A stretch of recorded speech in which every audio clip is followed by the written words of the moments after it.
से गुण गावो। गुर आर जान बिग नानके नासक बिग नानके नासक। हर गोबिंद शुभ सुमत पर कासक। श्री हर राय नामो कर जोरी नामो कर जोरी। श्री हर कृष्ण मनाओ बिहोरी। गुरु तेग बहादुर परम कृपाला परम कृपाला। श्री गुरु गोबिंद सिंह विशाला। तरों तरा पर पुन पुन सीसा पुन पुन सीसा। बंदो बार बार जगदीसा। जिसमें अमृत ज्ञान है माणिक भगत बैराग। श्री गुरु ग्रंथ साहिब दद बंदों कर अनुराग। एकंकार सतगुरु तेह प्रसाद सच होए। वाहेगुरु जी की फतह विघ्न विनाशन सोए। वाहेगुरु जी की फतह विघ्न विनाशन। सोए। सतनाम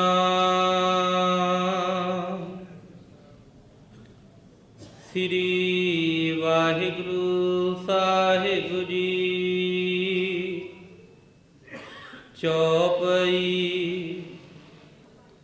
अब मैं अपनी कथा बखानो।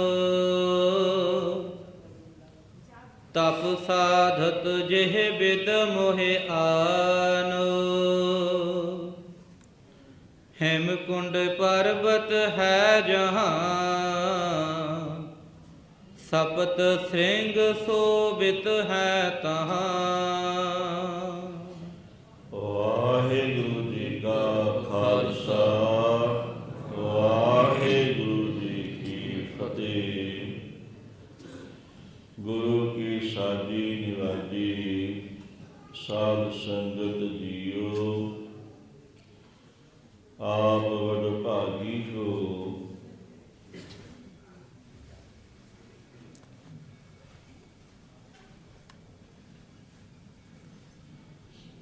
जिथे अकाल पुरख वाहेगुरु पार ब्रह्म परमेश्वर दे सरगुण स्वरूप दसवें गुरु नानक श्री गुरु गोबिंद सिंह साहिब जी महाराज ने धर्म चलावन संत उबारन दुष्ट सबन को मूल उपारन दे वास्ते अवतार धारिया अपना आप प्रकाश कीता।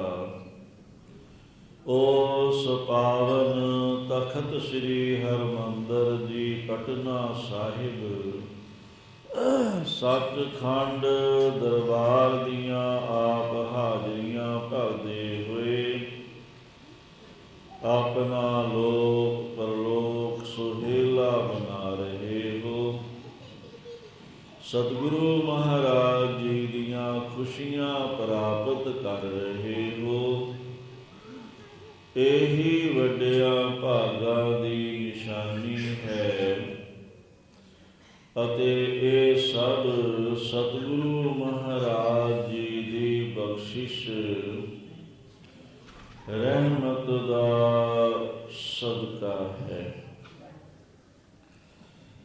ਪਿਛਲੇ ਪ੍ਰਕਰਨ ਵਿੱਚ ਆਪ ਜੀ ਨੇ ਸਰਵਣ ਕੀਤਾ, ਦਸ਼ਮੇਸ਼ ਪਿਤਾ ਸ੍ਰੀ ਗੁਰੂ ਗੋਬਿੰਦ ਸਿੰਘ ਸਾਹਿਬ ਜੀ ਮਹਾਰਾਜ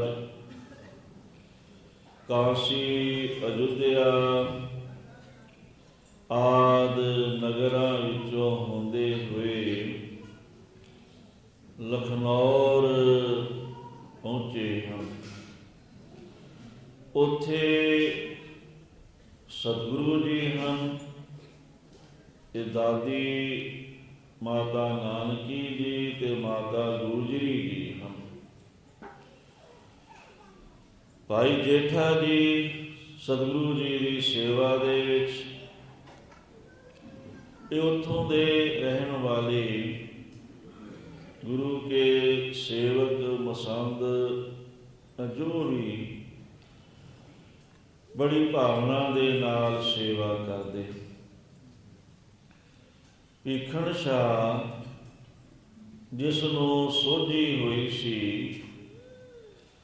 ਕਿ ਜਿਸ ਖੁਦਾ ਦਾ ਪੈਗਾਮ ਲੈ ਕੇ, ਸੁਨੇਹਾ ਲੈ ਕੇ ਹੁਣ ਤੱਕ ਸਵਾ ਲੱਖ ਪੈਗੰਬਰ ਆਏ, ਅਖੀਰਲੇ ਮੁਹੰਮਦ ਸਾਹਿਬ ਹੋਏ, ਉਹ ਖੁਦ ਖੁਦਾ ਅੱਜ ਮਾਤ ਲੋਕ ਅੰਦਰ ਪਟਨੇ ਸ਼ਹਿਰ ਦੇ ਵਿੱਚ ਪ੍ਰਗਟ ਹੋਇਆ ਹੈ।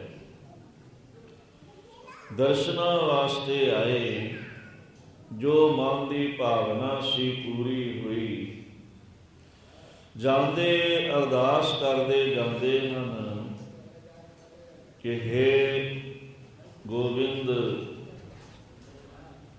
ਜਦੋਂ ਆਪ ਜੀ ਵੱਡੇ ਹੋ,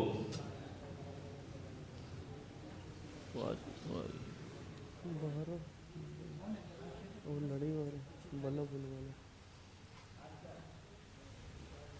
ਜਦ ਪੱਪੂ ਹੈ ਤਾਂ ਉਦੋਂ ਆਪ ਜੀ ਦੇ ਨਾਲ ਮੇਰੇ ਬਚਨ ਹੋਣ, ਆਪ ਜੀ ਦੀ ਰਸਨਾ ਤੋਂ ਮੈਨੂੰ ਉਪਦੇਸ਼ ਮਿਲੇ, ਜਿਸ ਕਰਕੇ ਮੇਰੀ ਕੀਤੀ ਹੋਈ ਬੰਦਗੀ ਸਫਲੀ ਹੋ ਜਾਵੇ, ਮੇਰਾ ਜਨਮ ਸਫਲਾ ਹੋ ਜਾਵੇ।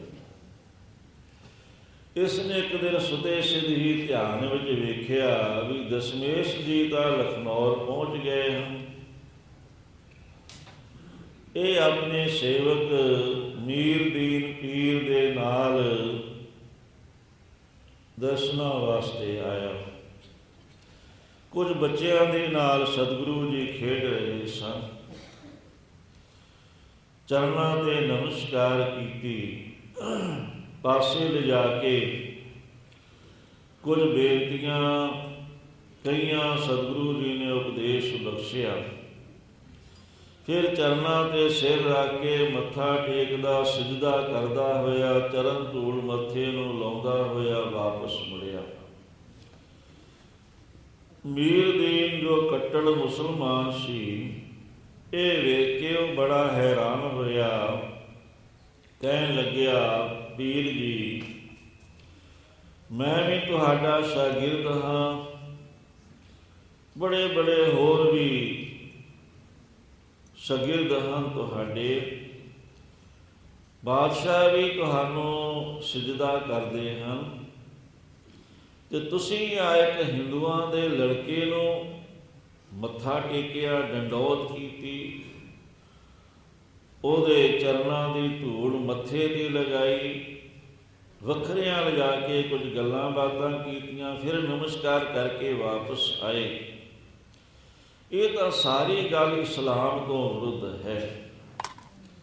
ਇਹ ਸੁਣ ਕੇ ਭੀਖਣ ਸ਼ਾਹ ਕਹਿਣ ਲੱਗਿਆ, ਭਲਿਆ ਤੈਨੂੰ ਨਹੀਂ ਪਤਾ ਜਦੋਂ ਇਹ ਮਾਤ ਲੋਕ ਅੰਦਰ ਆਏ ਸਨ, ਉਦੋਂ ਹੀ ਮੈਨੂੰ ਪਤਾ ਲੱਗ ਗਿਆ ਸੀ ਕਿ ਅੱਜ ਖੁਦ ਖੁਦਾ ਧਰਤੀ ਤੇ ਪ੍ਰਗਟ ਹੋਇਆ ਹੈ। ਮੈਂ ਇਹਨਾਂ ਦੇ ਦੀਦਾਰ ਕਰਨ ਵਾਸਤੇ ਪਟਨੇ ਸ਼ਹਿਰ ਗਿਆ। ਜੋ ਮੇਰੀ ਭਾਵਨਾ ਸੀ, ਕਿਉਂਕਿ ਸਾਰੀ ਸ੍ਰਿਸ਼ਟੀ ਦੇ ਕਰਤਾ ਹਰਤਾ ਪਾਲਣਾ ਕਰਨ ਵਾਲੇ ਸਭ ਕੁਝ ਇਹ ਆਪ ਹੀ ਹਨ ਤੇ ਸਾਰੇ ਇਹਨਾਂ ਦੇ ਹੁਕਮ ਅੰਦਰ, ਇਹਨਾਂ ਦੇ ਭੈ ਦੇ ਵਿੱਚ ਹਨ। ਮੈਨੂੰ ਲੱਗਿਆ ਵੀ ਕਿਤੇ ਐਸਾ ਨਾ ਹੋਵੇ ਕਿ ਤੁਰਕ ਹਿੰਦੁਸਤਾਨ ਦੇ ਲੋਕਾਂ ਤੇ ਜ਼ਬਰ ਤੇ ਜ਼ੁਲਮ ਕਰ ਰਹੇ ਹਨ। ਕਿਤੇ ਸੰਸਾਰ ਤੋਂ ਹਿੰਦੂ ਧਰਮ ਦੀ ਰੱਖਿਆ ਵਾਸਤੇ ਤੁਰਕਾਂ ਦਾ ਨਾਸ਼ ਹੀ ਨਾ ਕਰ ਦੇਣ, ਤੁਰਕ ਨਾਮ ਹੀ ਨਾ ਕਿਤੇ ਖਤਮ ਹੋ ਜਾਵੇ। ਤੇ ਜੇ ਸਿੰਘਾਂ ਦਾ ਰਾਜ ਹੋਇਆ ਤੇ ਮੇਰੀ ਜੋ ਜਗੀਰ ਹੈ, ਉਹ ਜਗੀਰ ਵੀ ਕਿਤੇ ਖੁੱਸ ਨਾ ਜਾਵੇ ਤੇ ਮੇਰੀ ਰੋਜੀ ਰੋਟੀ, ਮੇਰਾ ਜਿਹੜਾ ਟੁਕੜਾ ਹੈ ਉਹ ਬਚਿਆ ਰਹੇ। ਇਹ ਮੈਂ ਬਖਸ਼ਾਉਣ ਵਾਸਤੇ ਗਿਆ ਸੀ। ਮੈਨੂੰ ਫਿਰ ਇਹਨਾਂ ਨੇ ਸੰਕੇਤ ਇਸ਼ਾਰੇ ਦੇ ਨਾਲ ਸਾਰੀ ਗੱਲ ਦੱਸ ਦਿੱਤੀ ਵੀ ਹਿੰਦੂ ਤੇ ਤੁਰਕ ਦੋਹੇ ਰਹਿਣਗੇ। ਅਸੀਂ ਦੋਹਾਂ ਦੇ ਸਾਂਝੇ ਹਾਂ। ਜਿਹੜੇ ਵੀ ਜ਼ਬਰ ਤੇ ਜ਼ੁਲਮ ਕਰਦੇ ਹਨ, ਅਸੀਂ ਉਹਨਾਂ ਦਾ ਨਾਸ਼ ਕਰਾਂਗੇ ਤੇ ਤੀਸਰਾ ਖਾਲਸਾ ਪੰਥ ਅਸੀਂ ਪੈਦਾ ਕਰਾਂਗੇ। ਉਦੋਂ ਮੈਨੂੰ ਇਹ ਸੰਕੇਤ ਦਿੱਤਾ ਸੀ। ਮੈਂ ਅਰਦਾਸ ਕਰਕੇ ਆਇਆ ਸੀ ਕਿ ਜਦੋਂ ਆਪ ਜੀ ਵੱਡੇ ਹੋਵੋ, ਬਚਨ ਬੋਲਣ ਲੱਗੋ, ਉਦੋਂ ਮੈਨੂੰ ਜ਼ਰੂਰ ਦਰਸ਼ਨ ਹੋਣ। ਉਹ ਮੇਰੀ ਅਰਦਾਸ ਪ੍ਰਵਾਨ ਹੋਈ ਤੇ ਅੱਜ ਇਹਨਾਂ ਨੇ ਇੱਥੇ ਮੈਨੂੰ ਆ ਕੇ ਦੀਦਾਰ ਬਖਸ਼ੇ ਹਨ। ਤੁਹਾਨੂੰ ਨਹੀਂ ਪਤਾ ਇਹ ਕਿੱਡੀ ਵੱਡੀ ਤਾਕਤ ਦੇ ਮਾਲਕ ਹਨ। ਕਰੋੜਾਂ ਬ੍ਰਹਿਮੰਡ ਜਿਨ੍ਹਾਂ ਦੇ ਭੈ ਅੰਦਰ, ਹੁਕਮ ਦੇ ਅੰਦਰ ਚੱਲਦੇ ਹਨ, ਉਹ ਸਰਬ ਸ਼ਕਤੀਮਾਨ ਇਹ ਖੁਦਾ ਆਪ ਹਨ। ਕਿਹਾ ਇੱਕ ਹੋਰ ਗੱਲ ਕਿ ਜਦੋਂ ਤੋਂ ਮਾਤ ਲੋਕ ਅੰਦਰ ਇਹਨਾਂ ਨੇ ਆਪਣਾ ਆਪ ਪ੍ਰਗਟ ਕੀਤਾ ਹੈ, ਅਸੀਂ ਫਕੀਰ ਉੱਚੀ ਅਵਸਥਾ ਵਾਲੇ ਖੁਦਾ ਦੀ ਦਰਗਾਹ ਦੇ ਵਿੱਚ ਜਾਂਦੇ ਹਾਂ ਸੁਰਤ ਦੇ ਨਾਲ। ਜੋ ਕੁਝ ਬ੍ਰਹਿਮੰਡ ਵਿੱਚ ਹੈ ਉਹ ਇਸ ਸਰੀਰ ਵਿੱਚ ਹੈ। ਸੱਚਖੰਡ ਅਵਸਥਾ ਇਹ ਸਾਡੇ ਸਰੀਰ ਵਿੱਚ ਹੈ ਤੇ ਪ੍ਰਤੱਖ ਸੱਚਖੰਡ ਉਹ ਵੀ ਹੈ, ਜਿਹਦੇ ਬਾਰੇ ਸੋਦਰ ਵਿੱਚ ਗੁਰੂ ਨਾਨਕ ਦੇਵ ਸਾਹਿਬ ਜੀ ਨੇ ਫਰਮਾਇਆ, ਸੋਦਰ ਤੇਰਾ ਕਿਹਾ ਸੋ ਕਰਕੇ ਹਾ ਜਿਤ ਵੈ ਸਰਬ ਸੰਭਾਲੇ। ਉਹ ਪ੍ਰਤੱਖ ਵੀ ਸੱਚਖੰਡ ਹੈ, ਜਿੱਥੇ ਬੈਠ ਕੇ ਪ੍ਰਮਾਤਮਾ ਸਾਰਿਆਂ ਦੀ ਸੰਭਾਲ ਕਰਦਾ ਹੈ। ਤੇ ਸਾਡੇ ਸਰੀਰ ਦੇ ਅੰਦਰ ਵੀ ਉਹ ਸੱਚਖੰਡ ਅਵਸਥਾ ਤੁਰੀਆ ਅਵਸਥਾ ਤੋਂ ਉੱਪਰ ਹੈ। ਬ੍ਰਹਮ ਗਿਆਨ ਦੀ ਅਵਸਥਾ ਹੈ ਤੁਰੀਆ ਅਵਸਥਾ, ਤੇ ਬ੍ਰਹਮ ਗਿਆਨ ਦੀ ਅਵਸਥਾ ਤੋਂ ਵੀ ਉੱਪਰ ਜੋ ਤੁਰੀਆ ਨੂੰ ਵੀ ਪ੍ਰਕਾਸ਼ਨ ਵਾਲੀ, ਬ੍ਰਹਮ ਗਿਆਨ ਨੂੰ ਪ੍ਰਗਟ ਕਰਨ ਵਾਲੀ, ਉਹ ਅਵਸਥਾ ਦਾ ਨਾਮ ਸੱਚਖੰਡ ਹੈ। ਜਦੋਂ ਅਸੀਂ ਸੁਰਤ ਦੇ ਨਾਲ ਉਸ ਅਵਸਥਾ ਵਿੱਚ ਪਹੁੰਚ ਕੇ ਧਿਆਨ ਕਰਦੇ ਹਾਂ, ਸਾਨੂੰ ਖੁਦਾ ਦੇ ਦੀਦਾਰ ਹੋਣ, ਉਦੋਂ ਫਿਰ ਖੁਦਾ ਦੀ ਦਰਗਾਹ ਦੇ ਵਿੱਚ ਸਾਨੂੰ ਦਰਸ਼ਨ ਦੇਣ ਦੇ ਵਾਸਤੇ ਜਦੋਂ ਤੋਂ ਮਾਤ ਲੋਕ ਅੰਦਰ ਇਹ ਪ੍ਰਗਟ ਹੋਏ ਹਨ, ਇਹੀ ਆਉਂਦੇ ਹਨ। ਇਹਨਾਂ ਤੋਂ ਬਿਨਾਂ ਅਸੀਂ ਖੁਦਾ ਦੀ ਦਰਗਾਹ ਦੇ ਵਿੱਚ ਹੋਰ ਕੋਈ ਖੁਦਾ ਨਹੀਂ ਵੇਖਿਆ, ਖੁਦ ਖੁਦਾ ਹਨ। ਇਹ ਗੱਲ ਮੀਰ ਦੀਨ ਨੂੰ ਕਹੀ। ਕੱਲ ਦੇ ਪ੍ਰਕਰਨ ਵਿੱਚ ਇਹ ਕਥਾ ਆਈ ਸੀ, ਆਪਾਂ ਸਰਵਣ ਕੀਤੀ। ਉੱਥੋਂ ਫਿਰ ਸਤਿਗੁਰੂ ਮਹਾਰਾਜ ਪੜਾ ਦਰ ਪੜਾ ਛੋਟੀਆਂ ਛੋਟੀਆਂ ਮੰਜ਼ਲਾਂ ਕਰਦੇ ਹੋਏ ਦੋਵੇਂ ਮਾਤਾਵਾਂ ਦੇ ਸਹਿਤ ਮਾਮਾ ਕਿਰਪਾਲ ਜੀ ਵੀ ਆ ਗਏ ਅਨੰਦਪੁਰ ਤੋਂ, ਹੋਰ ਵੀ ਸਿੱਖ ਨਾਲ ਆ ਗਏ, ਸ਼ਸਤਰਧਾਰੀ ਵੀ, ਦੂਜੇ ਵੀ। ਸਤਿਗੁਰੂ ਜੀ ਉੱਥੋਂ ਚੱਲੇ ਹਨ, ਕੀਰਤਪੁਰ ਆ ਕੇ ਪੜਾ ਕੀਤਾ, ਜਿੱਥੇ ਸੂਰਜਮਲ ਜੀ ਦੇ ਪੋਤਰੇ ਸਨ। ਸੂਰਜਮਲ ਗੁਰੂ ਤੇਗ ਬਹਾਦਰ ਸਾਹਿਬ ਮਹਾਰਾਜ ਦੇ ਵੱਡੇ ਭਰਾ ਸਨ, ਬਾਬਾ ਗੁਰਦਿੱਤਾ ਜੀ ਤੋਂ ਛੋਟੇ ਸਨ। ਉਹ ਵੀ ਸੱਚਖੰਡ ਚਲੇ ਗਏ। ਉਹਨਾਂ ਦੇ ਸਪੁੱਤਰ ਦੀਪ ਚੰਦ ਉਹ ਵੀ ਸੱਚਖੰਡ ਚਲੇ ਗਏ। ਦੋ ਪੋਤਰੇ ਸਨ, ਗੁਲਾਬ ਰਾਏ ਤੇ ਸ਼ਿਆਮ ਸਿੰਘ, ਜੋ ਸਤਿਗੁਰੂ ਜੀ ਦੀ ਉਮਰ ਦੇ ਬਰਾਬਰ ਹੀ ਸਨ, 9-10 ਸਾਲ ਦੀ ਅਵਸਥਾ ਦੇ, ਇਸ ਉਮਰ ਦੇ ਬਰਾਬਰ ਹੀ ਸਨ। ਉਹ ਆ ਕੇ ਸਤਿਗੁਰੂ ਜੀ ਨੂੰ ਅੱਗੋਂ ਮਿਲੇ। ਉਹਨਾਂ ਨੂੰ ਮਿਲ ਕੇ ਸਤਿਗੁਰੂ ਜੀ ਬੜੇ ਪ੍ਰਸੰਨ ਹੋਏ ਵੀ ਇਹ ਤਾਂ ਸਾਡੀ ਹੀ ਉਮਰ ਦੇ ਹਨ, ਅਸੀਂ ਆਪਦੇ ਨਾਲ ਹੀ ਇਹਨਾਂ ਨੂੰ ਰੱਖਾਂਗੇ। ਸੋ ਇਹਨਾਂ ਦੇ ਸਤਿਗੁਰੂ ਜੀ ਦੇ ਤਾਈ ਜੀ ਸੂਰਜਮਲ ਦੇ ਧਰਮ ਪਤਨੀ ਉਹ ਵੀ ਆ ਕੇ ਮਿਲੇ। ਕਹਿਣ ਲੱਗੇ ਹੁਣ ਤਾਂ ਤੁਹਾਡੀ ਹੀ ਦੇਖ ਰੇਖ ਵਿੱਚ ਇਹਨਾਂ ਦੀ ਸੇਵਾ ਸੰਭਾਲ ਹੋਏਗੀ। ਸਤਿਗੁਰੂ ਜੀ ਪ੍ਰਸੰਨ ਹੋਏ, ਕਹਿੰਦੇ ਅਸੀਂ ਆਪਣੇ ਮੇਲ ਵਿੱਚ ਹੀ ਇਹਨਾਂ ਨੂੰ ਮਿਲਾ ਕੇ ਰੱਖਾਂਗੇ, ਤੁਸੀਂ ਕੋਈ ਚਿੰਤਾ ਨਾ ਕਰੋ। ਸਤਿਗੁਰੂ ਜੀ ਨੂੰ ਰਾਤ ਉੱਥੇ ਰੱਖਿਆ ਕੀਰਤਪੁਰ। ਅਗਲੇ ਦਿਨ ਸਵੇਰੇ ਜੋ ਸਤਿਗੁਰੂ ਹਰਿਰਾਏ ਸਾਹਿਬ ਜੀ ਮਹਾਰਾਜ ਨੇ ਬਾਗ ਲਵਾਇਆ ਸੀ, ਉਹਦੇ ਦਰਸ਼ਨ ਕੀਤੇ। ਫਿਰ ਉੱਥੋਂ ਆਨੰਦਪੁਰ ਸਤਿਗੁਰੂ ਜੀ ਆਏ। ਆਨੰਦਪੁਰ ਦੀਆਂ ਸੰਗਤਾਂ ਨੂੰ ਪਤਾ ਲੱਗਿਆ, ਬੜੇ ਚਾਅ ਦੇ ਨਾਲ, ਉਤਸ਼ਾਹ ਦੇ ਨਾਲ ਸਤਿਗੁਰੂ ਜੀ ਨੂੰ ਅੱਗੋਂ ਲੈਣ ਵਾਸਤੇ ਆਏ। ਦਸ਼ਮੇਸ਼ ਜੀ ਹੁਣ ਆਨੰਦਪੁਰ ਬਿਰਾਜ ਰਹੇ ਹਨ। ਇਹ ਸਤਿਗੁਰੂ ਜੀ ਦੀ ਜੋ ਬਾਲ ਕੌਤਕਾਂ ਦੀ ਕਥਾ ਸੀ, ਇੱਥੇ ਅਵਤਾਰ ਤੋਂ ਲੈ ਕੇ ਆਨੰਦਪੁਰ ਸਾਹਿਬ ਪਹੁੰਚਣ ਤੱਕ ਦੀ, ਉਹ ਆਪਾਂ ਪਿਛਲੇ ਤਕਰੀਬਨ 20 ਦਿਨਾਂ ਤੋਂ ਸਰਵਣ ਕਰਦੇ ਆ ਰਹੇ ਹਾਂ। ਤੇ ਹੁਣ ਅੱਜ ਤੋਂ ਜੋ ਸਤਿਗੁਰੂ ਜੀ ਦੀ ਆਪਣੀ ਨਿਜ ਕਥਾ ਹੈ, ਸੰਸਾਰ ਅੰਦਰ ਸਤਿਗੁਰੂ ਜੀ ਐਸੇ ਪਹਿਲੇ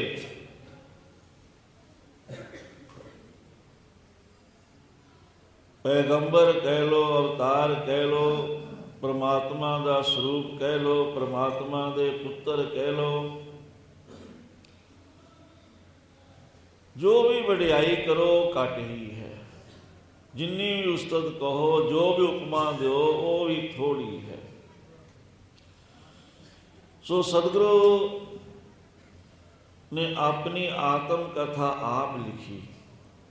ਐਸਾ ਕੋਈ ਅਵਤਾਰ ਜਾਂ ਪੈਗੰਬਰ ਨਹੀਂ ਹੋਇਆ ਜਿਸ ਨੇ ਆਪਣੀ ਆਤਮ ਕਥਾ ਆਪ ਲਿਖੀ ਹੋਵੇ, ਉਹ ਵੀ ਆਪਣੇ ਪਿਛਲੇ ਜਨਮ ਦੀ।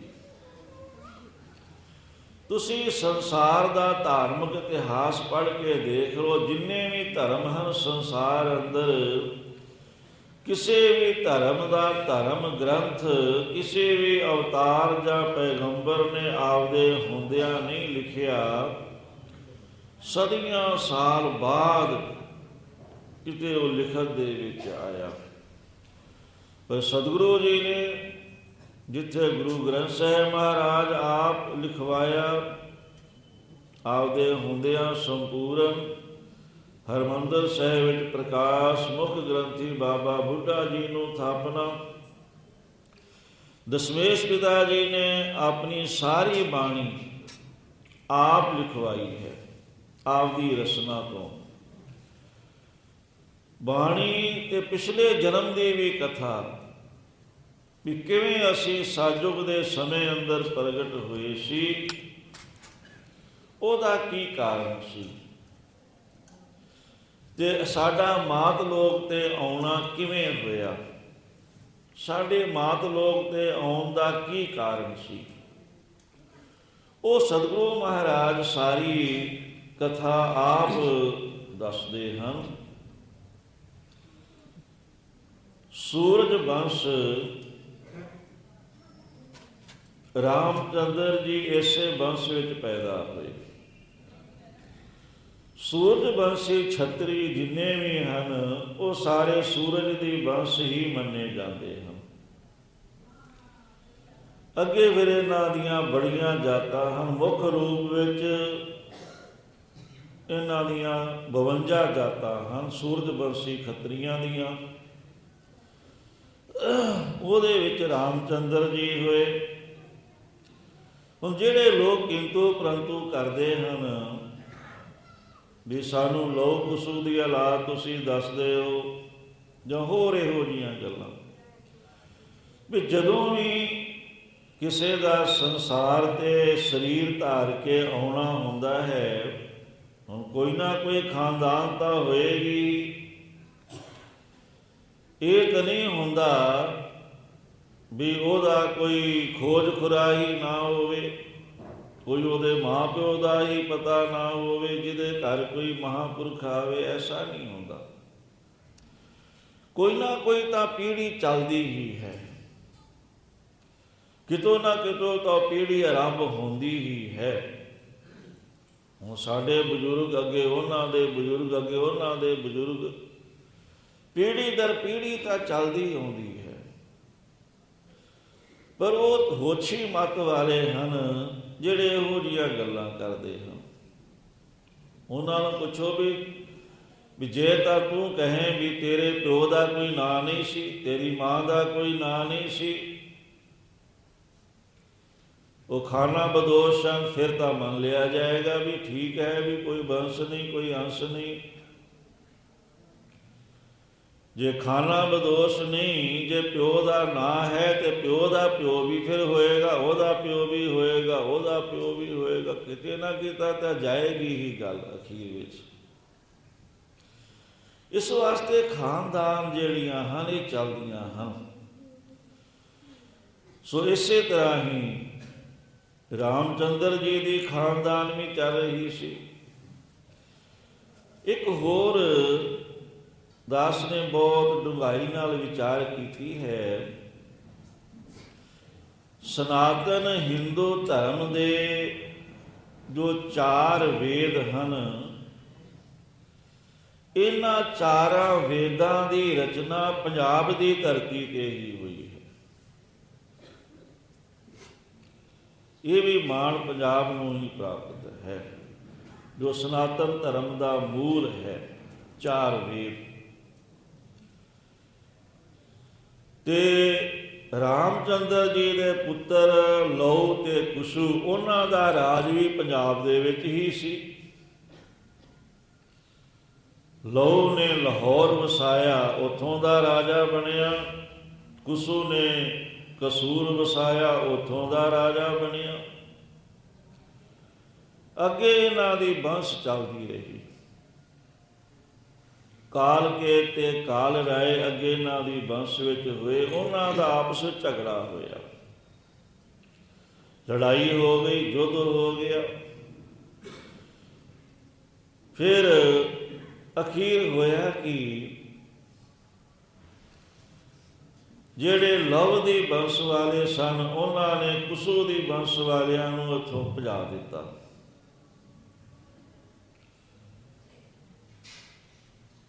ਉਹ ਫਿਰ ਜਾ ਕੇ ਕਾਂਸੀ ਵਿੱਚ ਵੇਦ ਪੜ੍ਹਨ ਲੱਗ ਗਏ। ਕੁਸੂ ਦੀ ਬੰਸ਼ ਵਾਲੇ, ਜਿਨੇ ਵੇਦ ਪਠਿਓ ਸੇ ਵੇਦੀ ਕਹਾਏ, ਤਿਨੇ ਧਰਮ ਕੇ ਕਰਮ ਨੀਕੇ ਚਲਾਏ। ਇੱਧਰ ਜਦੋਂ ਲਵ ਦੀ ਬੰਸ਼ ਵਾਲੇ ਰਾਜੇ ਨੂੰ ਪਤਾ ਲੱਗਿਆ ਵੀ ਸਾਡੀ ਆਪਣੀ ਹੀ ਪੀੜ੍ਹੀ, ਸਾਡੇ ਆਪਣੇ ਹੀ ਖਾਸ ਜੋ ਕਾਂਸੀ ਵਿੱਚ ਜਾ ਕੇ ਵੇਦ ਪੜ੍ਹ ਰਹੇ ਹਨ, ਕਿਹਾ ਵੀ ਜਾਓ ਉਹਨਾਂ ਨੂੰ ਸੱਦ ਕੇ ਲਿਆਓ ਸਾਡੇ ਕੋਲ। ਜਦੋਂ ਲਿਆਂਦਾ ਫਿਰ ਉਹਨਾਂ ਨੇ ਕਿਹਾ ਵੀ ਹੁਣ ਵੇਦ ਸੁਣਾਓ। ਜਦੋਂ ਚੌਥਾ ਵੇਦ ਸੁਣਿਆ इतना प्रसन्न हो गए, कहने लगे भी हुण राज भाग सारा तुसी संभालो ते मैं हुण तप करने वास्ते चलिया हाँ। बेदी पै प्रसन्न राज कह पाए कह। बेदी बड़े प्रसन्न होए जदों राज भाग इन्हां नूं मिल गया।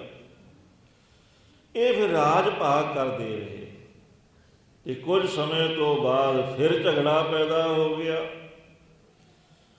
आपस में इन्हां दी लड़ाई हो गई। फिर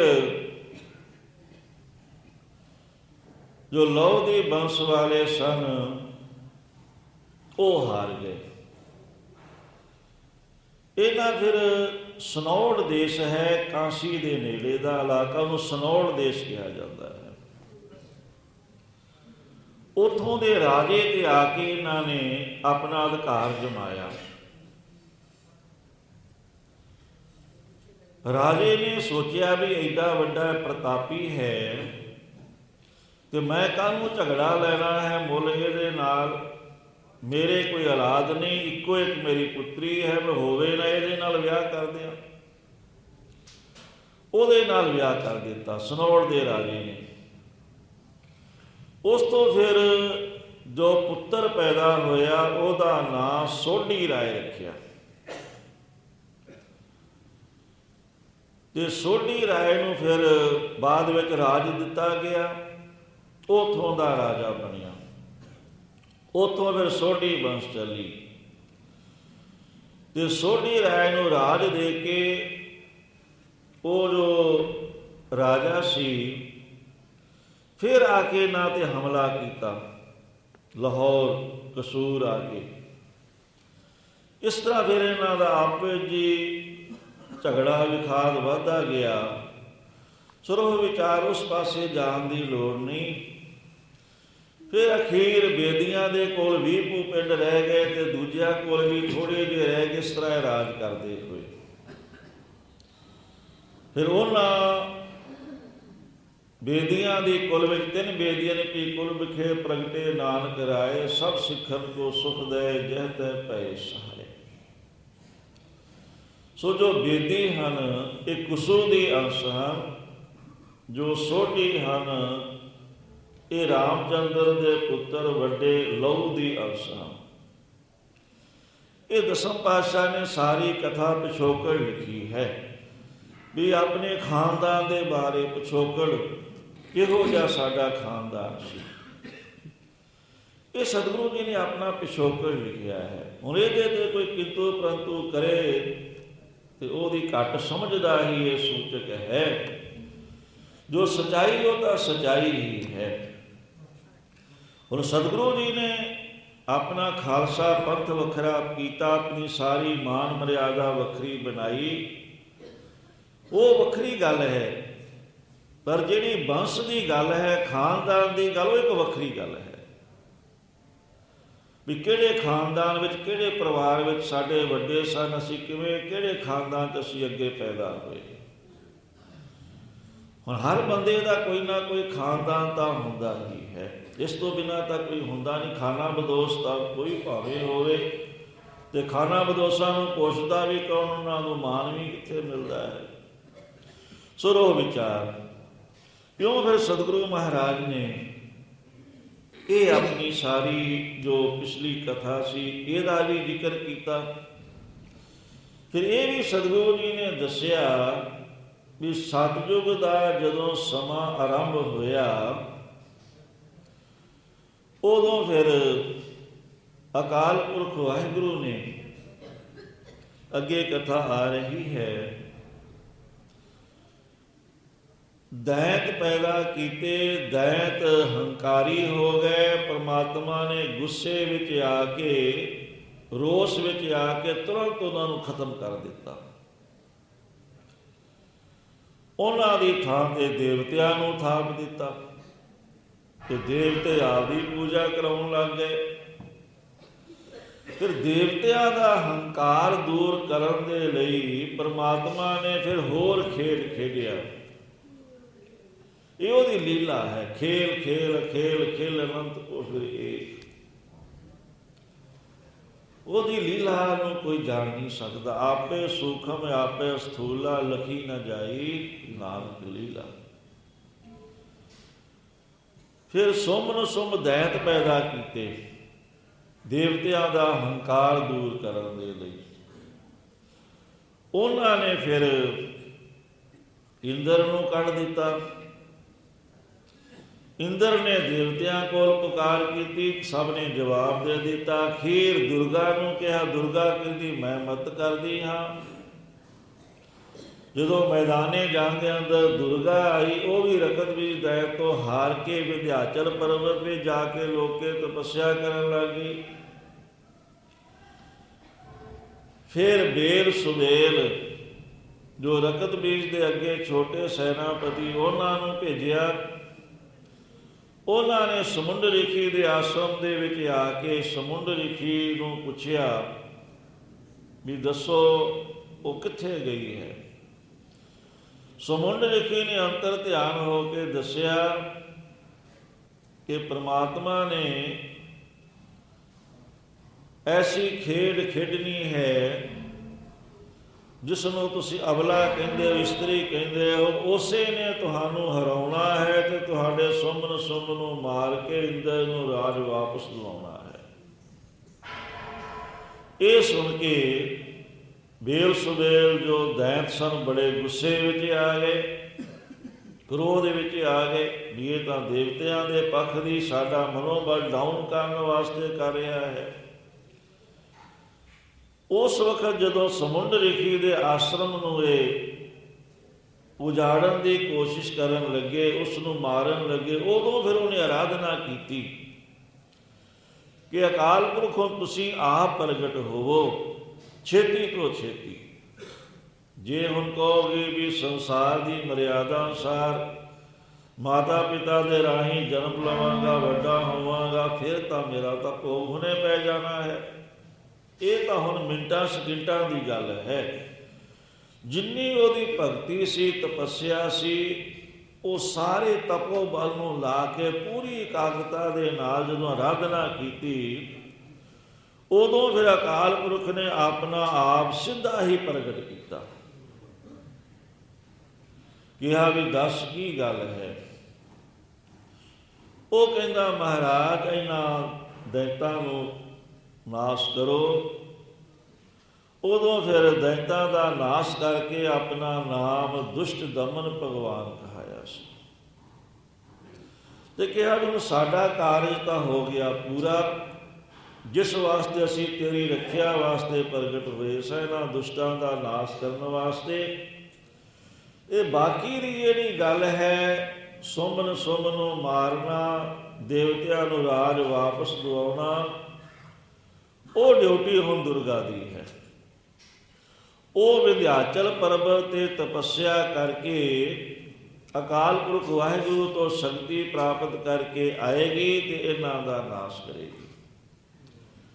ਦੁਸ਼ਟਮਨ ਭਗਵਾਨ ਫਿਰ ਉੱਥੋਂ ਸਿੱਧੇ ਜਿੱਥੇ 9 ਨੰਦ ਤਪੱਸਿਆ ਕਰਦੇ ਸਨ, ਨਾਂਦੇੜ ਜੋ ਹੁਣ ਤਖਤ ਸ੍ਰੀ ਸੱਚਖੰਡ ਹਜ਼ੂਰ ਸਾਹਿਬ ਹੈ, ਉੱਥੇ ਆ ਜਾਂਦੇ ਹਨ। ਇੱਧਰ ਹੁਣ ਦੁਰਗਾ ਤਪੱਸਿਆ ਕਰਕੇ ਤਾਕਤ ਪ੍ਰਾਪਤ ਕਰਕੇ ਆਈ, ਰਕਤ ਬੀਜ ਦੇ ਨਾਲ ਮੁਕਾਬਲਾ ਹੋਣ ਲੱਗਿਆ। ਇਸ ਨੇ ਆਪਣੇ ਮੱਥੇ ਦੇ ਵਿੱਚੋਂ ਆਪਣੇ ਤੇਜ ਦੇ ਨਾਲ ਚੰਡੀ ਨੂੰ ਪ੍ਰਗਟ ਕੀਤਾ। ਉਹਦੇ ਹੱਥ ਵਿੱਚ ਖੱਪਰ ਹੈ। ਕਿਹਾ ਵੀ ਇਹਦੀਆਂ ਖੂਨ ਦੀਆਂ ਬੂੰਦਾਂ ਧਰਤੀ ਤੇ ਨਹੀਂ ਡਿੱਗਣ ਦੇਣੀਆਂ।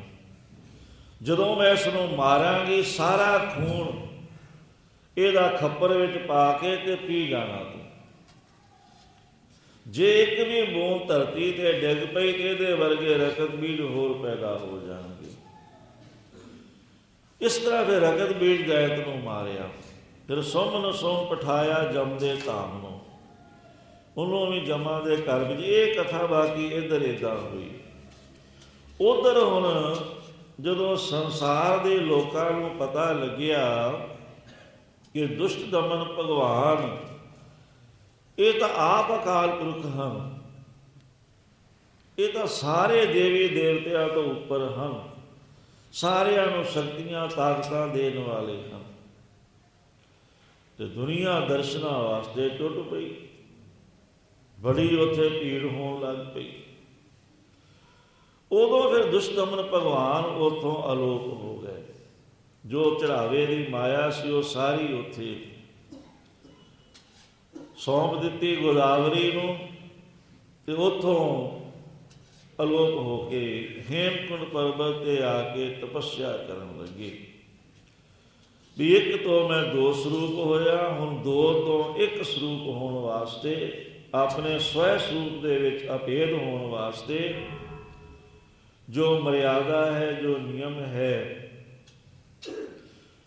ਅਕਾਲ ਪੁਰਖ ਵਾਹਿਗੁਰੂ ਨੇ ਬੰਨਿਆ ਹੋਇਆ, ਉਹ ਹੈ ਤਪੱਸਿਆ ਦਾ, ਭਜਨ ਬੰਦਗੀ ਦਾ। ਉਹ ਰਸਤੇ ਫਿਰ ਉਹ ਚੱਲੇ, ਇਉਂ ਫਿਰ ਉੱਥੇ ਤਪੱਸਿਆ ਕਰਦੇ ਹੋਏ। ਹੁਣ ਉੱਥੋਂ ਇਹ ਕਥਾ ਸ਼ੁਰੂ ਕਰਦੇ ਹਨ ਦਸ਼ਮੇਸ਼ ਪਿਤਾ ਜੀ। ਅਗਲੀ ਵਿਚਾਰ ਸਰਵਨ ਕਰਨ ਦੇ ਵਾਸਤੇ ਆਪੋ ਆਪਣੇ ਖਿਆਲਾਂ ਨੂੰ ਬਾਹਰ ਰੱਖੀਏ, ਸਾਵਧਾਨ ਇਕਾਗਰ ਚੀਤ ਹੁੰਦੇ ਹੋਏ ਮਨ ਕਰਕੇ ਹਾਜ਼ਰੀਆਂ ਲਗਾਈਏ, ਰਸਨਾ ਕਰੀਏ ਪਵਿੱਤਰ। ਸਾਰੇ ਗੱਜ ਕੇ ਆਖੀਏ ਸਤਿਨਾਮ ਸ੍ਰੀ ਵਾਹਿਗੁਰੂ ਜੀ। ਫੇਰ ਆਖੀਏ ਸਤਿਨਾਮ ਸ੍ਰੀ ਵਾਹਿਗੁਰੂ ਜੀ। ਚੌਪਈ। ਅਬ ਮੈਂ ਆਪਣੀ ਕਥਾ ਬਖਾਨੋ। ਸਤਿਗੁਰੂ ਜੀ ਫਰਮਾਉਂਦੇ ਹਨ, ਹੁਣ ਮੈਂ ਆਪਣੀ ਆਤਮ ਕਥਾ ਕਥਨ ਕਰਦਾ ਹਾਂ। ਤਪ ਸਾਧਤ ਜਿਹ ਵਿਦ ਮੋਹਿ ਆਨੋ। ਜਿਸ ਤਰ੍ਹਾਂ ਹੇਮਕੁੰਡ ਤੇ ਤਪੱਸਿਆ ਕਰਦੇ ਹੋਏ ਮੈਨੂੰ ਅਕਾਲ ਪੁਰਖ ਨੇ ਆਪਦੇ ਕੋਲ ਲੈ ਕੇ ਆਂਦਾ ਸੱਚਖੰਡ। ਹੇਮਕੁੰਡ ਪਰਬਤ ਹੈ ਜਹਾਂ। ਹੇਮਕੁੰਡ ਪੂਰਾ ਜ਼ੋਰ ਦੇ ਕੇ ਬੋਲਣਾ, ਹੇਮਕੁੰਡ ਨਹੀਂ ਹੇਮਕੁੰਡ। ਹੇਮ ਨਾਮ ਹੁੰਦਾ ਹੈ ਬਰਫ਼ ਦਾ, ਕੁੰਡ ਨਾਮ ਹੁੰਦਾ ਥਾਂ ਦਾ। ਜੋ ਬਰਫ਼ ਦਾ ਥਾਂ ਹੈ ਹੇਮਕੁੰਡ, ਪਹਾੜ ਹੈ ਜਿਸ ਜਗ੍ਹਾ ਤੇ। ਸਪਤ ਸ੍ਰਿੰਗ ਸੋਭਿਤ ਹੈ ਤਹਾਂ। ਉੱਥੇ 7 ਪਹਾੜ ਦੀਆਂ ਚੋਟੀਆਂ ਲਗਾਤਾਰ ਸੋਭਦੀਆਂ ਹਨ ਆਲੇ ਦੁਆਲੇ। ਸਪਤ ਸ੍ਰਿੰਗ ਤਹ ਨਾਮ ਕਹਾਵਾ। ਉਹਦੇ ਵਿਚਾਲੇ ਸਰੋਵਰ ਹੈ। 7 ਚੋਟੀਆਂ 7 ਪਹਾੜ ਹਨ ਆਲੇ ਦੁਆਲੇ। ਉਹਨਾਂ 7 ਪਹਾੜਾਂ ਦੇ ਵਿੱਚ ਇੱਕ ਸਰੋਵਰ ਵੀ ਹੈ ਤੇ ਥੱਲੇ ਸਾਫ਼ ਜਗ੍ਹਾ ਵੀ ਹੈ। ਤੇ ਪਾਂਡਵਾਂ ਦਾ ਜੋ ਪਿਤਾ ਪਾਂਡੂ ਸੀ, ਪੰਡ, ਉਸ ਨੇ ਉੱਥੇ ਯੋਗ ਸਾਧਨਾ ਕੀਤੀ ਸੀ, ਅਭਿਆਸ ਕੀਤਾ ਸੀ। ਪੰਡ ਰਾਜ ਜਹ ਜੋਗ ਕਮਾਵਾ। ਜਦੋਂ ਆਪਾਂ ਹੇਮਕੁੰਟ ਸਾਹਿਬ ਜਾਂਦੇ ਹਾਂ, ਜਿੱਥੇ ਗੁਰਦੁਆਰਾ ਸਾਹਿਬ ਹੈ, ਉਸ ਤੋਂ ਥੋੜ੍ਹੀ ਦੂਰ ਤੇ ਜੋ ਜਲ ਦਾ ਪ੍ਰਵਾਹ ਚੱਲਦਾ ਹੈ, ਉੱਥੋਂ ਹੇਮ ਗੰਗਾ ਜੋ ਨਿਕਲਦੀ ਹੈ ਉਸ ਸਰੋਵਰ ਦੇ ਵਿੱਚੋਂ, ਉਸ ਦੇ ਪਾਰ ਜਾ ਕੇ ਇੱਕ ਛੋਟਾ ਜਿਹਾ ਮੰਦਿਰ ਬਣਿਆ ਹੋਇਆ ਹੈ। ਉਹ ਨਿਸ਼ਾਨੀ ਹੈ ਜਿੱਥੇ ਪੰਡ ਰਾਜੇ ਨੇ ਤਪੱਸਿਆ ਕੀਤੀ ਸੀ, ਯੋਗ ਸਾਧਨਾ ਕੀਤੀ ਸੀ। ਤਹ ਹਮ ਅਧਿਕ ਤਪੱਸਿਆ ਸਾਧੀ। ਉੱਥੇ ਅਸੀਂ ਫਿਰ ਬੜੀ ਤਪੱਸਿਆ ਕੀਤੀ। ਸਤਿਯੁਗ ਦੇ ਆਰੰਭ ਤੋਂ ਲੈ ਕੇ ਕਲਯੁਗ ਦੇ ਆਰੰਭ ਤੱਕ 3 ਯੁਗ ਲਗਾਤਾਰ ਅਸੀਂ ਉੱਥੇ ਤਪੱਸਿਆ ਕਰਦੇ ਰਹੇ। ਮਹਾਕਾਲ ਕਾਲ ਕਾ ਆਰਾਧੀ। ਉਹ ਕਾਲ ਦਾ ਵੀ ਜੋ ਕਾਲ ਹੈ, ਕਾਲਨ ਕੋ ਕਾਲ, ਮਹਾਕਾਲਨ ਕੋ ਮਹਾਕਾਲ ਹੋ। ਮਹਾਕਾਲ ਨਾਮ ਮਹਾਦੇਵ ਦਾ ਵੀ, ਸ਼ਿਵ ਜੀ ਦਾ ਵੀ ਮੰਨਿਆ ਹੈ। ਇਸ ਕਰਕੇ ਕਈਆਂ ਨੂੰ ਭੁਲੇਖਾ ਲੱਗ ਜਾਂਦਾ ਹੈ, ਕਹਿੰਦੇ ਉਹ ਜਿਹੜਾ ਮਹਾਕਾਲ ਹੈ ਉਹ ਤਾਂ ਸ਼ਿਵ ਜੀ ਹੈ, ਮਹਾਕਾਲ ਦਾ ਉੱਥੇ ਮੰਦਿਰ ਹੈ, ਇਹ ਹੈ ਉਹ ਹੈ, ਇਹੋ ਜਿਹੀਆਂ ਗੱਲਾਂ ਕਰਦੇ। ਪਰ ਉਹਨਾਂ ਨੂੰ ਪਤਾ ਨਹੀਂ ਦਸ਼ਮੇਸ਼ ਪਿਤਾ ਜੀ ਨੇ ਆਪਣੀ ਬਾਣੀ ਵਿੱਚ ਨਿਰਣਾ ਕੀਤਾ ਹੈ। ਹਰ ਥਾਂ ਤੇ ਹਰ ਗੱਲ ਦਾ ਨਿਰਣਾ ਕਰਨਾ ਮੁਸ਼ਕਲ ਹੁੰਦਾ ਹੈ। ਅਕਾਲ ਉਸਤਤ ਵਿੱਚ ਸਤਿਗੁਰੂ ਜੀ ਨੇ ਸਪਸ਼ਟ ਕਰ ਦਿੱਤਾ ਵੀ ਇਹ ਅਕਾਲ ਪੁਰਖ ਵਾਹਿਗੁਰੂ ਕਾਲਨ ਕੋ ਕਾਲ। ਸੋ ਜਿਹੜਾ ਕਾਲ ਸਾਰਿਆਂ ਨੂੰ ਮੌਤ ਦਿੰਦਾ ਹੈ, ਤੇ ਮੌਤ ਦਾ ਦੇਵਤਾ ਕਿਹੜਾ ਹੈ? ਧਰਮਰਾਜ ਹੈ। ਤੇ ਧਰਮਰਾਜ ਨੂੰ ਮਾਰਨ ਵਾਲਾ ਕੌਣ ਹੈ? ਮਹਾਕਾਲ ਮਹਾਦੇਵ ਹੈ। ਕਾਲਨ ਕੋ ਕਾਲ ਮਹਾਕਾਲਨ ਕੋ ਮਹਾਕਾਲ ਹੋ। ਹੁਣ ਉਸ ਮਹਾਕਾਲ ਮਹਾਦੇਵ ਸ਼ਿਵ ਜੀ ਦਾ ਵੀ ਆਪ ਜੀ ਮਹਾਕਾਲ ਹੋ। ਉਹ ਤੇ ਸ਼ਿਵ ਜੀ ਦਾ ਵਾਚਕ ਨਹੀਂ ਹੈ। ਮਹਾਕਾਲ ਸ਼ਬਦ ਜੋ ਦਸ਼ਮੇਸ਼ ਪਿਤਾ ਜੀ ਨੇ ਵਰਤਿਆ ਹੈ, ਮਹਾਕਾਲ ਸ਼ਿਵ ਜੀ ਵਾਸਤੇ ਵਰਤਿਆ ਹੈ। ਤਾਂ ਸਤਿਗੁਰੂ ਜੀ ਨੇ ਕਿਹਾ ਮਹਾਕਾਲ ਜੋ ਹੈ ਉਸ ਮਹਾਕਾਲ ਦੇ ਵੀ ਤੁਸੀਂ ਮਹਾਕਾਲ ਹੋ। ਉਸ ਕਾਲ ਨੂੰ ਵੀ ਤੁਸੀਂ ਖਤਮ ਕਰਨ ਵਾਲੇ ਮਹਾਕਾਲ ਨੂੰ ਵੀ ਐਸੇ ਆਪ ਮਹਾਕਾਲ ਹੋ। ਉਹ ਅਕਾਲ ਪੁਰਖ ਵਾਹਿਗੁਰੂ ਜੋ ਮਹਾਕਾਲ ਦਾ ਵੀ ਮਹਾਕਾਲ ਹੈ, ਜਿਸ ਦੀ ਆਦਿ ਅੰਤ ਜਾਣੀ ਨਹੀਂ ਜਾ ਸਕਦੀ। ਉਸ ਸਮੇਂ ਫਿਰ ਮੈਂ ਉਹਦੀ ਆਰਾਧਨਾ ਕੀਤੀ। ਕਾਲ ਨਾਮ ਸਮੇਂ ਦਾ ਵੀ ਹੁੰਦਾ ਹੈ। ਸੋ ਉਹਦੀ ਆਰਾਧਨਾ ਕਰਨ ਵਾਲਾ ਮੈਂ ਹੋਇਆ, ਉਸ ਦੀ ਆਰਾਧਨਾ ਕੀਤੀ। ਕੇਵਲ ਤੇ ਕੇਵਲ ਉਸ ਦੀ ਆਰਾਧਨਾ ਕੀਤੀ ਜਿਹਦੇ ਬਾਰੇ ਕੁਝ ਕਿਹਾ ਨਹੀਂ ਜਾ ਸਕਦਾ, ਜੋ ਮਹਾਕਾਲ ਕਹਾਉਣ ਵਾਲਿਆਂ ਦਾ ਵੀ ਕਾਲ ਕਰਨ ਵਾਲਾ ਹੈ। ਇਹ ਵਿਧਿ ਕਰਤ ਤਪੱਸਿਆ ਭਇਓ। ਇਸ ਤਰ੍ਹਾਂ ਬੜੀ ਭਾਰੀ ਅਸੀਂ ਤਪੱਸਿਆ ਆਰਾਧਨਾ ਕਰਦੇ ਹੋਏ ਦਵੈ ਤੇ ਏਕ ਰੂਪ ਹਵੈ ਗਇਓ। ਐਸੀ ਤਪੱਸਿਆ ਕੀਤੀ ਕਿਉਂਕਿ ਪਹਿਲਾਂ ਇੱਕ ਤੋਂ ਅਸੀਂ ਦੋ ਸਰੂਪ ਹੋਏ ਸੀ। ਦੁਸ਼ਟਾਂ ਦਾ ਨਾਸ਼ ਕਰਕੇ ਦੁਸ਼ਟ ਦਮਨ ਨਾਮ ਕਹਾਇਆ। ਇਸ ਤਰ੍ਹਾਂ ਤਪੱਸਿਆ ਕਰਦਿਆਂ ਹੋਇਆਂ ਅਸੀਂ ਫਿਰ ਦੋ ਤੋਂ ਇੱਕ ਰੂਪ ਹੋ ਗਏ। ਉਹ ਅਕਾਲ ਪੁਰਖ ਵਾਹਿਗੁਰੂ ਦੇ ਵਿੱਚ ਅਸੀਂ ਇੱਕ ਮਿਕ ਹੋ। ਇਸ ਕਰਕੇ ਅਕਾਲ ਕਿਹਾ ਹੈ।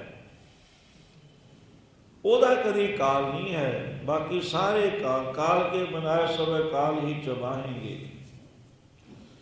ਉਹਦਾ ਕਦੀ ਕਾਲ ਨਹੀਂ, ਉਹ ਅਕਾਲ ਹੈ। ਇਸ ਤਰ੍ਹਾਂ ਫਿਰ ਅਸੀਂ ਉਸ ਅਕਾਲ ਪੁਰਖ ਦੇ ਨਾਲ ਇੱਕ ਰੂਪ ਹੋ ਗਏ। ਉਸੇ ਸਰੂਪ ਦੇ ਵਿੱਚ ਅਸੀਂ ਇੱਕ ਮਿਕ ਹੋ ਗਏ। ਤਾਤ ਮਾਤ ਮੁਰ ਅਲਖ ਅਰਾਧਾ। ਇੱਧਰ ਹੁਣ ਮੇਰੇ ਪਿਤਾ ਤੇਗ ਬਹਾਦਰ ਸਾਹਿਬ ਜੀ ਤੇ ਮਾਤਾ ਗੁਜਰੀ ਜੀ ਪਹਿਲਾਂ 26 ਸਾਲ ਕੁਝ ਮਹੀਨੇ ਬਾਬੇ ਬਕਾਲੇ ਭੋਰੇ ਵਿੱਚ ਆਰਾਧਨਾ ਕੀਤੀ ਬੜੀ ਭਾਰੀ। ਉਸ ਤੋਂ ਬਾਅਦ ਫਿਰ ਪ੍ਰਾਗਰਾਜ ਤ੍ਰਿਵੇਣੀ ਇੱਥੇ ਵੀ ਆਰਾਧਨਾ ਹੋਈ।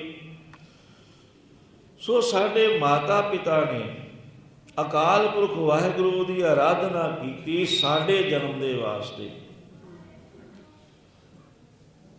ਵੀ ਅਸੀਂ ਮਾਤ ਲੋਕ ਅੰਦਰ ਆਈਏ। ਸਾਡੇ ਜਨਮ ਦੇ ਵਾਸਤੇ ਸਾਡੇ ਮਾਤਾ ਪਿਤਾ ਨੇ ਅਲਖ ਜੋ ਲਖਿਆ ਨਹੀਂ ਜਾ ਸਕਦਾ ਉਹਦੀ ਆਰਾਧਨਾ ਕੀਤੀ। ਬਹੁ ਬਿਦ ਜੋਗ ਸਾਧਨਾ ਸਾਧਾ। ਸੋ ਤਾਤ ਮਾਤ ਮੁਰ ਅਲਖ ਆਰਾਧਾ। ਬਹੁਤ ਤਰ੍ਹਾਂ ਦੀ ਜੋਗ ਨਾਮ ਹੁੰਦਾ ਜੁੜਨ ਦਾ।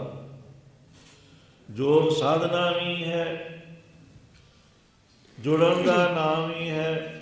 ਇਸ ਤਰ੍ਹਾਂ ਉਹਨਾਂ ਸਾਧਨਾ ਨੂੰ ਸਾਧਦਿਆਂ ਹੋਇਆਂ ਸਿੱਧ ਕਰਦਿਆਂ ਹੋਇਆਂ ਉਹਨਾਂ ਜੋ ਪ੍ਰਭੂ ਦੀ ਪ੍ਰਾਪਤੀ ਦੇ ਸਾਧਨ ਹਨ, ਸੇਵਾ ਹੈ, ਸਿਮਰਨ ਹੈ, ਹੋਰ ਜੋ ਵੀ ਸਾਧਨ ਹਨ, ਉਹਨਾਂ ਸਾਰਿਆਂ ਤੇ ਸਿੱਧੀ ਪ੍ਰਾਪਤ ਕਰਦਿਆਂ ਹੋਇਆਂ ਅਕਾਲ ਪੁਰਖ ਵਾਹਿਗੁਰੂ ਦੀ ਆਰਾਧਨਾ ਕੀਤੀ। ਜੋ ਜੋਗ ਦਾ ਵੀ ਤਤ ਸਾਰ ਹੈ ਸਾਧਨਾ। ਅਗਲੀ ਵਿਚਾਰ ਕੱਲ ਦੇ ਪ੍ਰਕਰਨ ਅੰਦਰ। ਇਹ ਕਥਾ ਆਪਾਂ ਜਿਵੇਂ ਜਿਵੇਂ ਸਤਿਗੁਰੂ ਜੀ ਬਖਸ਼ਿਸ਼ ਕਰਨਗੇ ਸਰਵਣ ਕਰਾਂਗੇ। ਗੁਰਪੁਰਬ ਵਾਲੇ ਦਿਨਾਂ ਵਿੱਚ ਕਈ ਵਾਰ ਕਥਾ ਵਿੱਚੋਂ ਛੱਡਣੀ ਪੈਂਦੀ ਹੈ। ਇਸ ਲਈ ਸਤਿਗੁਰੂ ਜੀ ਨੇ ਸਮੱਤ ਦਿੱਤੀ ਵੀ ਇੱਕ ਵਾਰ ਸਾਰੀ ਜੋ ਸਤਿਗੁਰੂ ਜੀ ਦੀ ਜਨਮ ਕਥਾ ਹੈ ਇਹ ਪ੍ਰਕਾਸ਼ ਸਮੇਂ ਤੋਂ ਪਹਿਲਾਂ 26 ਤਰੀਕ ਤੱਕ ਇਹ ਪੂਰੀ ਹੋ ਜਾਵੇ। ਉਸ ਤੋਂ ਬਾਅਦ ਫਿਰ ਜਦੋਂ ਸੰਗਤਾਂ ਬਹੁਤ ਆ ਜਾਂਦੀਆਂ ਹਨ ਫਿਰ ਦੁਬਾਰਾ ਇਹ ਕਥਾ ਇੱਥੋਂ ਹੀ ਉਹਨਾਂ ਵਾਸਤੇ ਹਰ ਸਾਲ, ਕਿਉਂਕਿ ਹਰ ਸਾਲ ਇਹ ਕਥਾ ਨਵੀਂ ਹੁੰਦੀ ਹੈ। ਭਾਵੇਂ ਅੱਖਰ ਉਹੀ ਹਨ, ਸ਼ਬਦ ਉਹੀ ਹਨ, ਪਰ ਜਦੋਂ ਅਸੀਂ ਹਰ ਸਾਲ ਸਤਿਗੁਰੂ ਜੀ ਦੇ ਜਨਮ ਦੀ ਕਥਾ ਸੁਣਦੇ ਹਾਂ, ਹਰ ਸਾਲ ਨਵਾਂ ਰਸ, ਨਵਾਂ ਆਨੰਦ, ਨਵੀਂ ਸੋਝੀ, ਨਵਾਂ ਗਿਆਨ ਪ੍ਰਾਪਤ ਹੁੰਦਾ ਹੈ। ਸਾਹਿਬ ਮੇਰਾ ਗੀਤ ਨਵਾਂ ਸਦਾ ਸਦਾ ਦਾਤਾਰ। ਸਤਿਗੁਰੂ ਜੀ ਨਿਤ ਨਵੇਂ ਹਨ, ਸਤਿਗੁਰੂ ਦੀ ਕਥਾ ਵੀ ਨਿਤ ਨਵੀਂ ਹੈ। ਸੋ ਵਿਚਾਰ ਆਓ 1 ਮਿੰਟ ਸਿਮਰਨ ਦੀ ਹਾਜ਼ਰੀ ਲਾ ਕੇ ਸਮਾਪਤੀ ਕਰੀਏ। ਸਤਿਗੁਰੂ ਜੀ ਨੇ ਮਹਾਨ ਬਖਸ਼ਿਸ਼ ਕਰਕੇ ਵਾਹਿਗੁਰੂ ਗੁਰਮੰਤਰ ਬਖਸ਼ਿਆ। ਜਿਵੇਂ ਵੀ ਕੋਈ ਜਪੇ ਉਸ ਨੂੰ ਲਾਭ ਪ੍ਰਾਪਤ ਹੋਏਗਾ। ਮਨ ਦੀ ਇਕਾਗਰਤਾ ਵਾਸਤੇ ਸਤਿਗੁਰੂ ਜੀ ਨੇ ਗੁਰਬਾਣੀ ਦੀਆਂ 2 ਪੰਕਤੀਆਂ ਵਿੱਚ ਬਹੁਤ ਵੱਡੀ ਫਿਲਾਸਫੀ ਦੱਸ ਦਿੱਤੀ ਵੀ ਕਿਵੇਂ ਤੁਹਾਡਾ ਮਨ ਟਿਕੇ।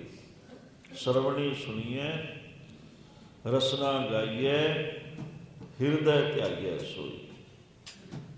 ਬਸ ਇਹ ਪੰਕਤੀ ਹੈ। ਇਹਦੀ ਹੁਣ ਆਪਾਂ ਜੇ ਵਿਚਾਰ ਕਰ ਲਈਏ ਤੇ ਇਸ ਤੋਂ ਵਧੀਆ ਮਨ ਨੂੰ ਟਿਕਾਉਣ ਦਾ ਹੋਰ ਕੋਈ ਤਰੀਕਾ ਨਹੀਂ।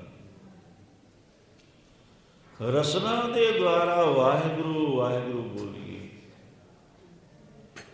ਜੋ ਅਸੀਂ ਵਾਹਿਗੁਰੂ ਵਾਹਿਗੁਰੂ ਬੋਲਦੇ ਹਾਂ, ਇਹ ਧੁਨੀ ਨੂੰ, ਇਹ ਆਵਾਜ਼ ਨੂੰ ਅਸੀਂ ਕੰਨਾਂ ਦੇ ਨਾਲ ਸੁਣੀਏ, ਸਰਵਣੀ ਸੁਣੀਏ, ਰਸਨਾ ਗਾਈਏ।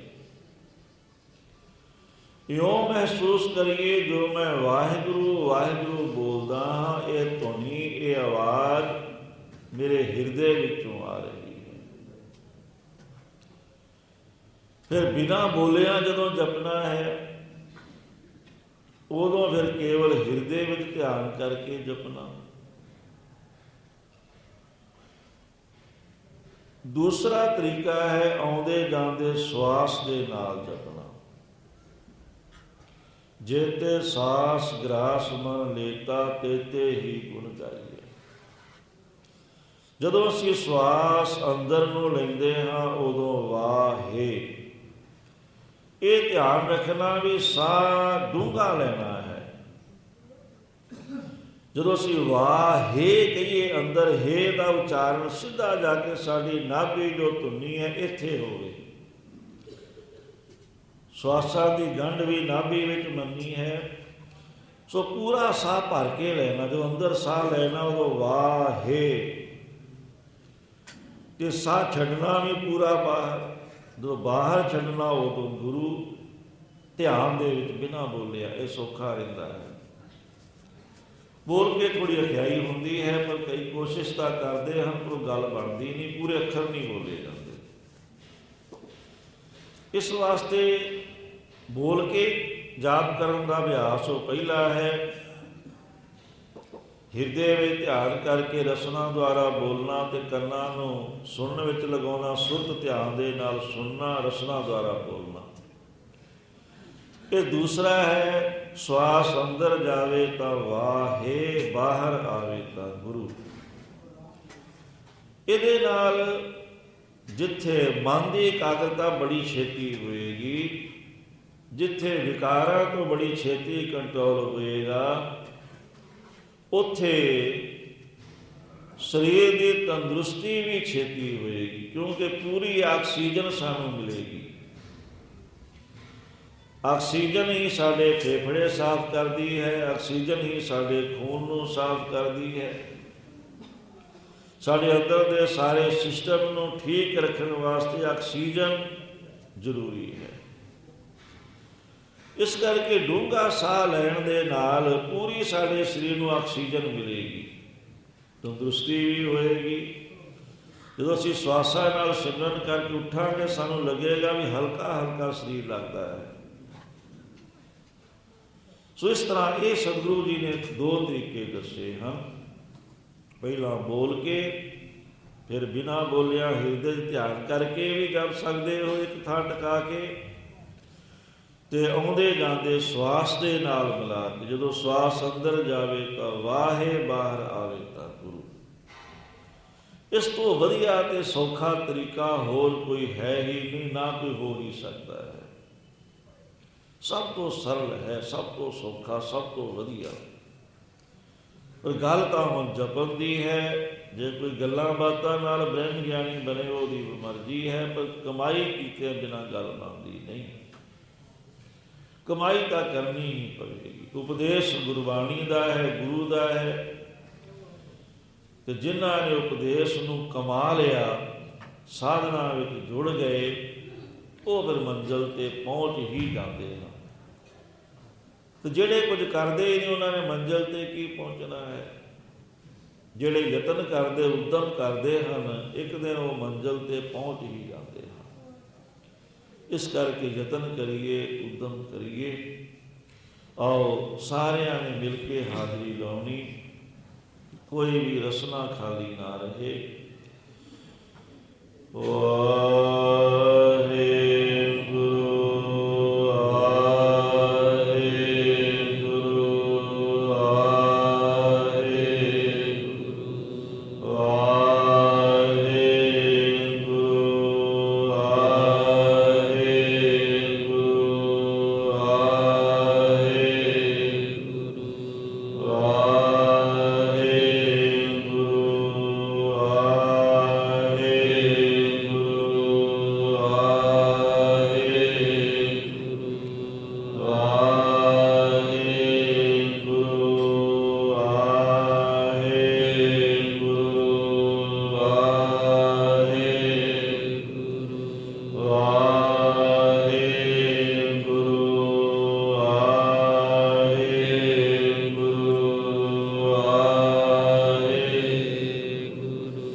ਕਛ ਨਾ ਕਹੈ ਜਮਕਾਲ, ਨਾਨਕ ਮਨ ਤਨ ਸੁਖੀ ਹੋਏ, ਅੰਤੇ ਮਿਲੈ ਗੋਪਾਲ।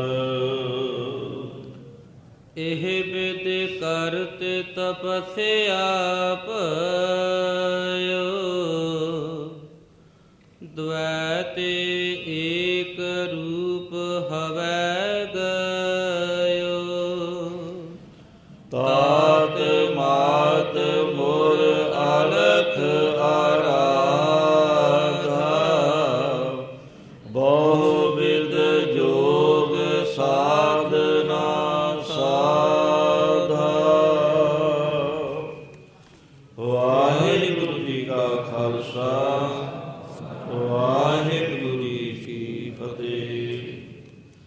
ਧੰਨ ਧੰਨ ਸਤਿਗੁਰੂ ਨਾਨਕ ਦੇਵ ਜੀ ਮਹਾਰਾਜ, ਧੰਨ ਧੰਨ ਸ੍ਰੀ ਗੁਰੂ ਗੋਬਿੰਦ ਸਿੰਘ ਸਾਹਿਬ ਜੀ ਮਹਾਰਾਜ, ਧੰਨ ਧੰਨ ਦਸਾਂ ਪਾਤਸ਼ਾਹੀਆਂ ਦੀ ਜੋਤ ਸ੍ਰੀ ਗੁਰੂ ਗ੍ਰੰਥ ਸਾਹਿਬ ਜੀ ਮਹਾਰਾਜ।